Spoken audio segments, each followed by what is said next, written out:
Hello, everybody, and welcome to History/Law Bite number 284, dated July the 6th, 2021.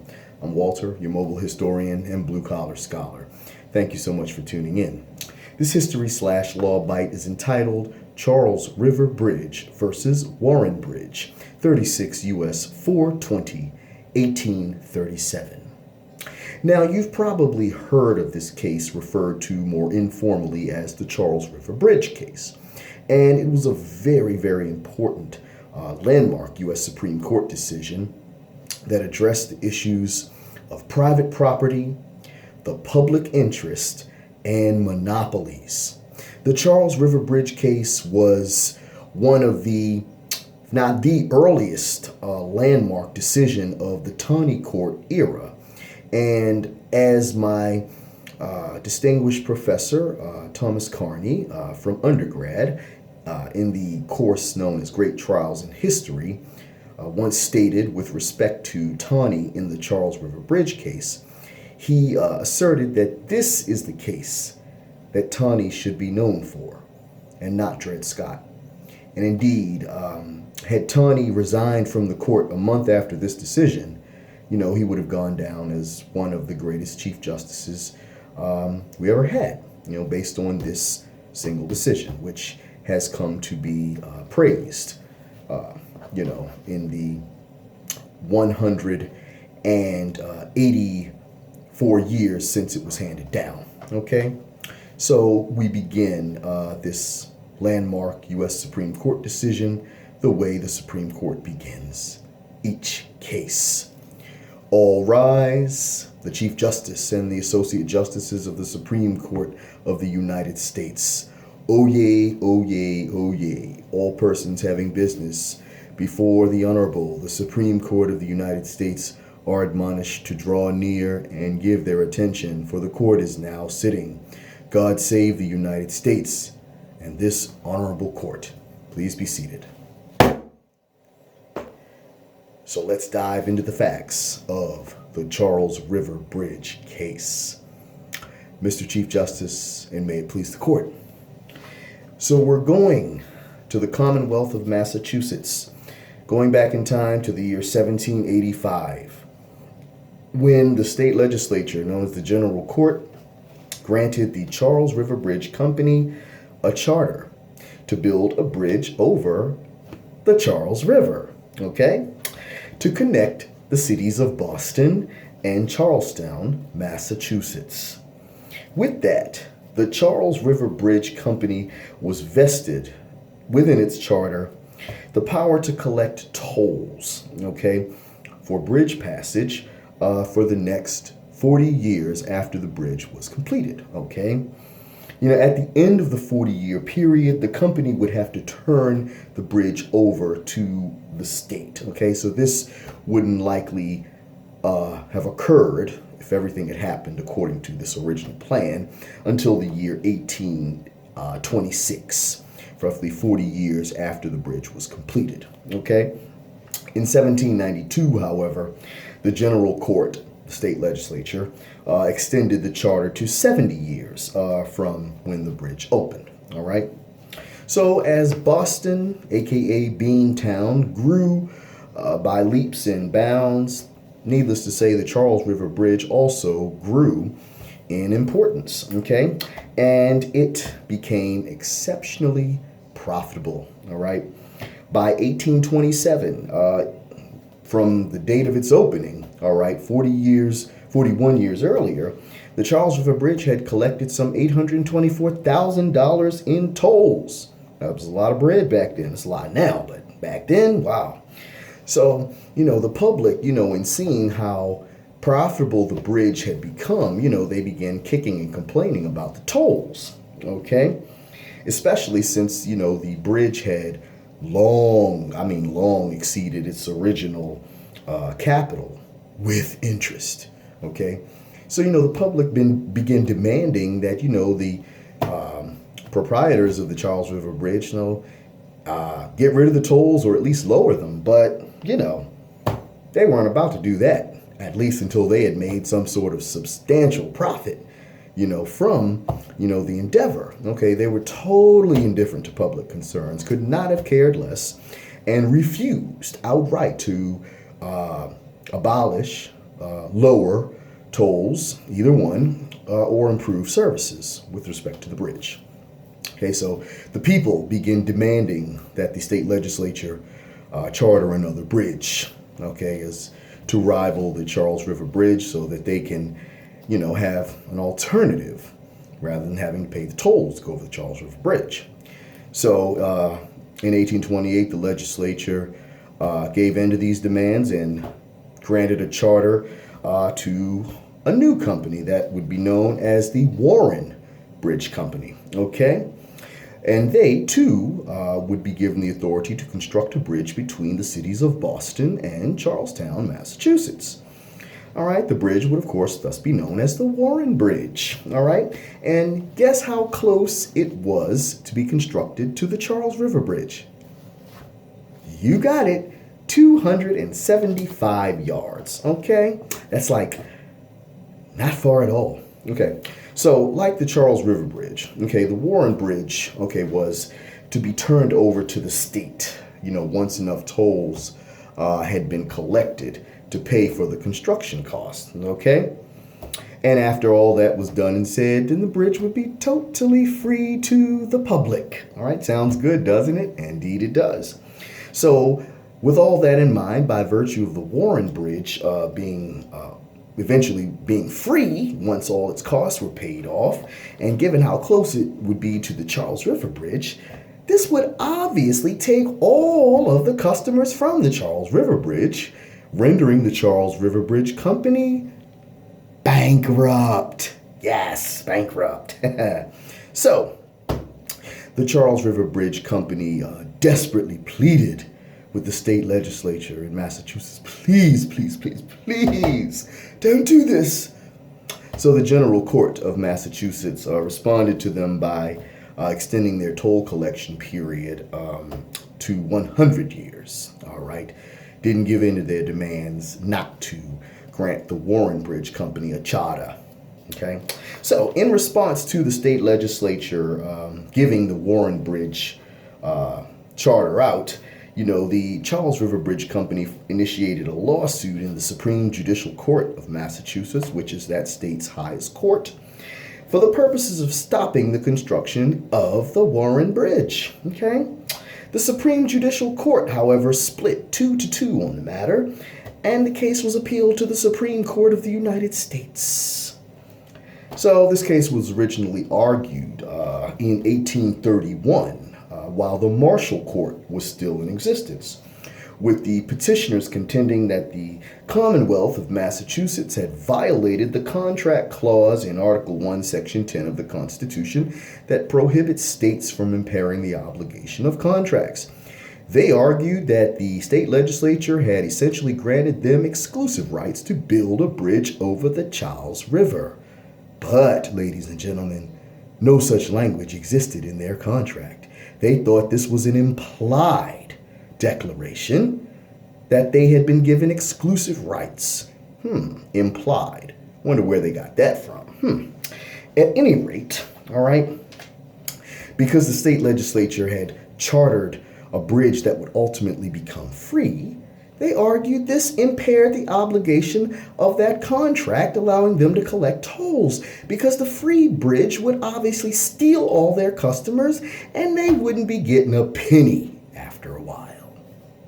So this was impairing the obligation of their contract because they were chartering a contract for a free bridge. All right. So they're saying that because the state is doing this, by virtue of that, this is directly impairing their contract.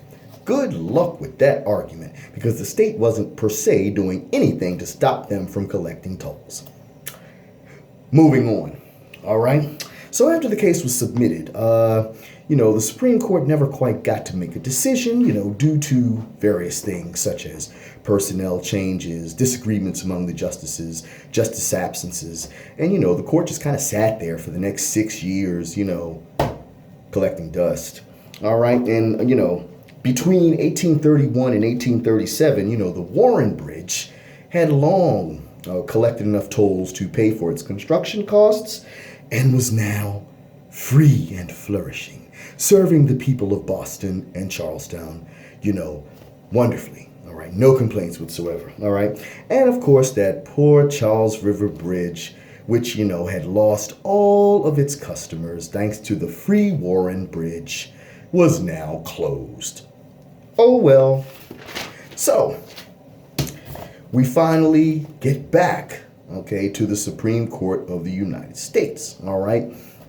And this case, the Charles River Bridge Company versus the Warren Bridge Company, was once again argued before the U.S. Supreme Court beginning on January 19th, 1837. Now, this case took 6 full days to argue. Yes, back in the day, the Supreme Court regularly granted multiple days for cases to be argued, something that is unheard of today. Each side gets a half hour, unless it is an exceptionally important circumstance that warrants more time. And guess what? Your half hour is a half hour. And, it stays a half hour regardless of how many times the justices interrupt you with 10,542 questions. All right? You might get 15 minutes to make your case. That's just how it works. But anyway, so the petitioners, the Charles River Bridge Company, they argued that the preeminent issue here was the protection of private property rights, ladies and gentlemen, and the security of those private property rights. If the court did not side with the Charles River Bridge Company, they argued that the property rights of many entities throughout the United States of America would be significantly endangered.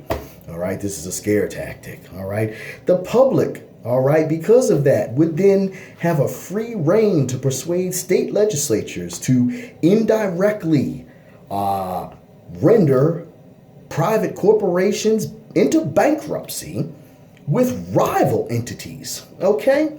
To side with the respondents, they argued that private property would have zero security, and the interests of private property would fade from existence. All right, private property would no longer be secure. And they argued, that, their original charter and contract had given them exclusive rights to build a bridge over the Charles River, and that Massachusetts, in chartering a rival company for a bridge that would ultimately be free, was impairing their original contract with the Charles River Bridge, okay? Because that free bridge would eventually steal away all their business and thus impair the obligation of the contract itself. And the contract allowed them to collect tolls, okay? So the free bridge impairs their ability to collect tolls, a right given to them by the charter, and thus the contract was impaired, and therefore Massachusetts' action was unconstitutional and in violation of the contract clause of the Constitution. This was their argument, okay? Now the respondents, okay, the Warren Bridge Company argued the exact opposite. They argued quite simply that the state legislature had no right whatsoever to grant an exclusive monopoly to any company in the first place, to the disadvantage of all others and essentially to the disadvantage of the public, allowing one company to control, an entire industry, all right? They argued that the legislature instead had the duty to protect the public interest at all times, okay? And whatever the legislature did, it needed to be for the public good. And to side with the petitioners, the Charles River Bridge Company, would not achieve that end. The state, of course, had the power to take private property for public use as long as just compensation was given. We all know that, okay? And they also argued, realistically, that plenty of other companies throughout the country at this point had also lost revenues thanks to the addition of railroads, canals and other things, which had rendered certain roadways useless because they, could go around them using trains, and therefore those roadways and highways could no longer collect tolls, okay? So the Charles River Bridge Company is nobody special, all right? This had already happened in numerous other cases, so why they think they feel they're immune is anybody's guess, all right? And last but not least, they contended that the Supreme Court had no jurisdiction to hear this in the first place. To them, this was a state issue, and the Supreme Court really didn't have much jurisdiction, because this is obviously not a violation of the contract clause. Okay, so the issue facing the Supreme Court after the case was submitted, after those 6 days of argument, was this: did Massachusetts' grant of a subsequent charter to a company to build another bridge across the Charles River impair its original charter to the Charles River Bridge Company in allowing them to build a bridge over the Charles River? Okay? Did the issuance of that charter to the Warren Bridge Company violate the contract clause of the Constitution by impairing the operation of the original contract with the Charles River Bridge Company? Okay, and in a 5-2 opinion, the Supreme Court of the United States ruled that it did not violate the contract clause. Taney's majority opinion spoke strongly in favor of the Warren Bridge Company, ladies and gentlemen, and it contained the following points. Taney held that Massachusetts' General Court's grant of a charter to the Warren Bridge Company after granting such a charter to the Charles River Bridge Company did not violate the Constitution's contract clause, which prohibits states from impairing the obligation of existing contracts. Next, contractual language, okay, which is not referred to specifically, all right, cannot be inferred from the document by the court in these types of situations, all right? So, because the original contract did not confer the Charles River Bridge an exclusive right to build a bridge across the Charles River to the exclusion of all other companies, all right, the court was certainly not going to interpret the contract to say that it did have exclusive rights, okay? Not going to add what's not there, all right? The Charles River Bridge Company did not have these exclusive rights here, all right, as much as they wanted to argue that they did. The state had not entered into any contract that disallowed the subsequent construction of another bridge at some point. Why would the state handcuff itself like that? That's stupid. The argument was stupid, all right? And I'm surprised they thought it was actually going to win over a majority of the justices. Next, the Massachusetts General Court gave no exclusive control of the waters at issue to the Charles River Bridge Company, nor did they invade corporate rights by inhibiting their ability to obtain a profit. Hey, all the state did was build another bridge. At no point did they tell the Charles River Bridge Company they couldn't collect tolls anymore or do anything to stop them from collecting tolls. As a matter of fact, they did the opposite. They allowed them to collect tolls for 100 years. So what is the Charles River Bridge Company talking about? You tell me, because I don't even think they know. All right? And last but not least, Taney held that property rights, while absolutely positively are highly important, are not absolute. And the communities involved in this case also had rights, which, for the greater good of the people, had priority. All right? If the court sided with the Charles River Bridge Company, according to Taney, it would be opening the door for charters granting permanent monopolies to corporations, and transportation improvements would have been stalled indefinitely throughout the country. Taney wrote that the country would be thrown back to the improvements of the last century and obliged to stand still. All right? And with that in mind, okay, I'll read a little bit of the Charles River Bridge opinion, okay? It says, can the legislature be presumed to have taken upon themselves an implied obligation, contrary to its own acts and declarations contained in the same law? It would be difficult to find a case justifying such an implication, even between individuals. Still less will it be found where sovereign rights are concerned and where the interests of a whole community would be deeply affected by such an implication.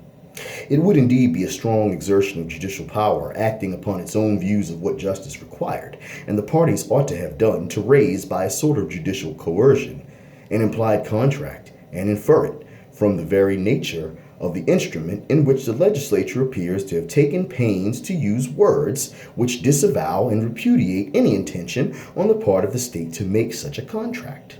Okay? And let it once be understood that such charters carry with them these implied contracts and give this unknown and undefined property in a line of traveling, and you will soon find the old turnpike corporations awakening from their sleep and calling upon this court to put down the improvements which have taken place. The millions of property which have been invested in railroads and canals upon lines of travel which have been occupied by turnpike corporations will be put in jeopardy.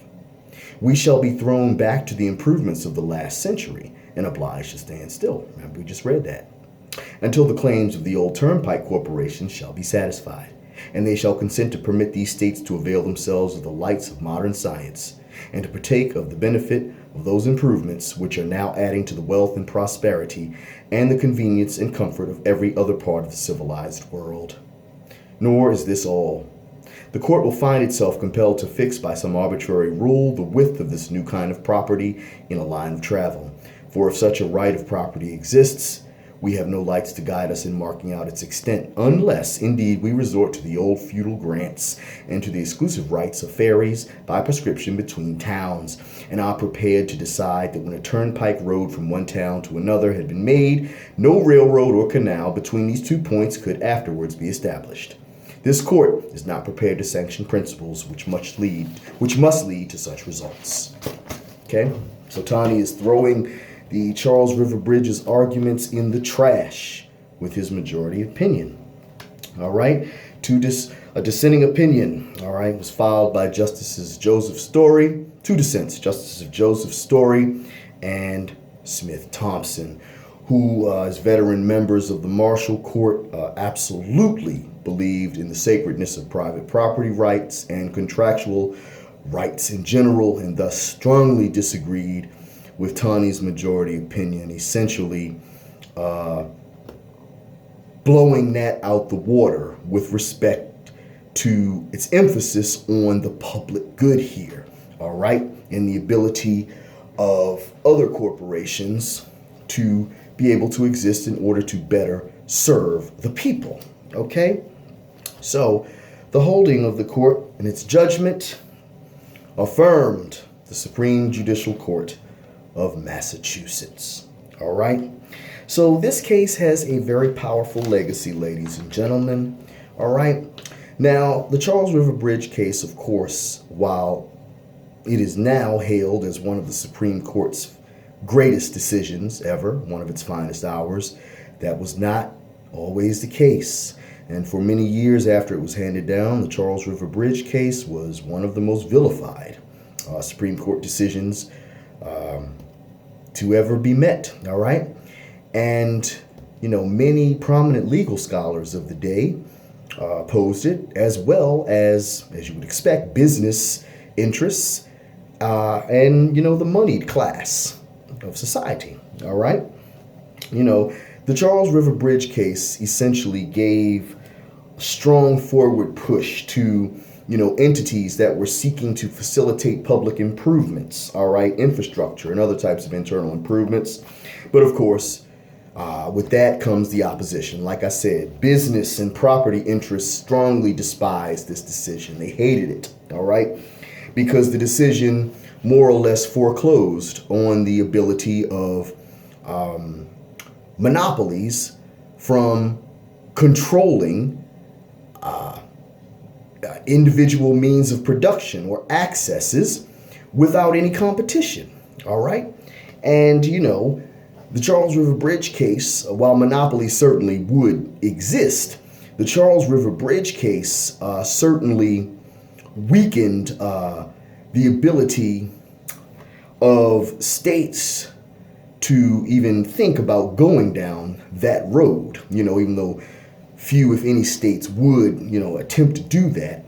The Charles River Bridge case essentially, to put it simply, busted the bubble of corporations that thought they had exclusive rights to control certain industries and accesses. Okay, the court dealt a very powerful punch to monopolies and corporate power here in the name of the public interest, and giving a green light to companies, all right, who would certainly not otherwise would not otherwise have had the ability to challenge these corporations that had monopolies over these industries and accesses. Okay, and certainly, had the Charles River Bridge decision gone the other way, as Tani put it, we might have seen infrastructure development throughout this country stalled significantly. All right. The bubble was bursted for monopolies in viewing themselves as often having implied ability to have exclusive rights to control certain industries when in fact they did not. All right. The public interest would prevail. So the basic holding of this case, the Massachusetts State Legislature's subsequent grant of a charter to an additional bridge company, the Warren Bridge Company, did not violate the charter previously granted to the original company, the Charles River Bridge Company, under the contract clause of the Constitution. All right. Subsequent grant of a charter to the Warren Bridge Company did not in any way impair its original obligation, contractual obligation to the Charles River Bridge Company under the contract clause. The state did nothing to inhibit the flow and operation of its original contract with the Charles River Bridge Company, merely by allowing the creation of another bridge, the Warren Bridge, by giving a charter to the Warren Bridge Company. Okay, and thus an important essence was derived that rights which are not specifically conferred in a contract cannot arbitrarily be inferred from the text of the contract itself, especially in cases like this. So this is the Charles River Bridge versus Warren Bridge case, ladies and gentlemen, 36 U.S. 420, 1837. Any questions or controversies, leave them down below. I'll be happy to answer them. If you like this video and gain some insight from it, drop me a like. I would appreciate that.